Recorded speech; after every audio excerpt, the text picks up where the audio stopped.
আজকে আমি রান্না করব ক্যাপসিকামের পকোড়া। প্রথমে ক্যাপসিকামগুলো ভালো করে ধুয়ে নুন দিয়ে মাখিয়ে রাখতে হবে। পেঁয়াজ আর কাঁচা লঙ্কা কুচি করে নিয়ে তেলের মধ্যে ভালো করে লাল লাল করে ভাজতে হবে। আলু সেদ্ধ করে নিয়ে রেখেছিলাম, সেই আলু সেদ্ধটা তেলের মধ্যে দিয়ে দিতে হবে। ভালো করে নাড়াচাড়া করে যাতে আলুর চোখা মতন হয়ে যায় তখন করতে হবে। করে নামিয়ে নিয়ে ক্যাপসিকামের মধ্যে যে আলাদা করে রেখেছিলাম ওই ক্যাপসিকামগুলো ওই আলুর চোখাটা নিয়ে ভালো করে চেপে চেপে গোল আকৃতি করে রাখতে হবে।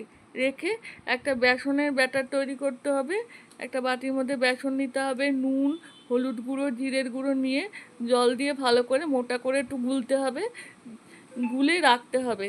তারপরে ওই যে গোল যে চপের আকারে রেখেছিলাম সেটা বেসনের গোলার মধ্যে ডুবিয়ে সর্ষের তেলে ভালো করে লাল লাল করে ভেজে তুলে নিলেই ক্যাপসিকামের পকোড়া তৈরি।